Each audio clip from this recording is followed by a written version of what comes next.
প্রিয় দর্শক, আমরা এই মুহূর্তে আছি সুনামগঞ্জ জেলার দিরাই উপজেলার হেলিপ্যাড মাঠে। যারা যাযাবর জীবন, যাদেরকে বেদে সম্প্রদায় বলা হয়, এই বেদে সম্প্রদায়ের জীবন জীবিকা নিয়ে আজকে বিস্তারিত তুলে ধরবো সিলেট জার্নালে। আমাদের সাথে থাকুন, দেখতে থাকুন। দাম করলে কি হলো, সবসময় কি পাওয়া যায়? কতদিন 200, কতদিন 250, কোনদিন নাইও। আমরা বাবা সিঙা টিঙা লাগাই বেদে আর কি।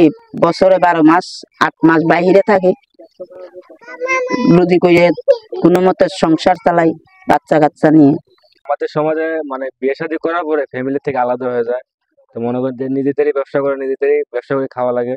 জায়গায় জায়গায় আর কি ব্যবসা করার জন্য এক জায়গায় যাই আমরা পরিবার থেকে। মনে করেন এমনি যায় কত সময় পরিবার নিয়ে যাই। তো এক জায়গায় আমরা বেশি দিন থাকি না, তো বছরে পরে 7 থেকে 8 মাস আমরা বাইরে থাকি।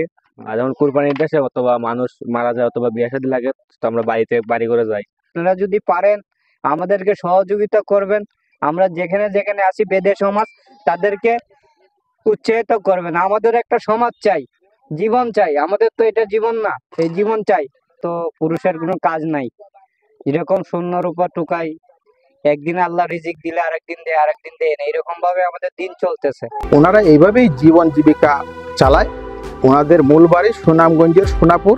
এই সোনাপুর থেকে বিভিন্ন জায়গায় ওনারা যাওয়া আসা করে এবং ওনাদের মহিলারা জিনিস পণ্য বিক্রি করে। পুরুষরা আপনার হারিয়ে যাওয়া স্বর্ণ পানি থেকে উদ্ধার করে। এইভাবেই তাদের জীবন চলে। আর এই জীবন জীবিকা নিয়েই তারা চলছে যাযাবর অবস্থায়।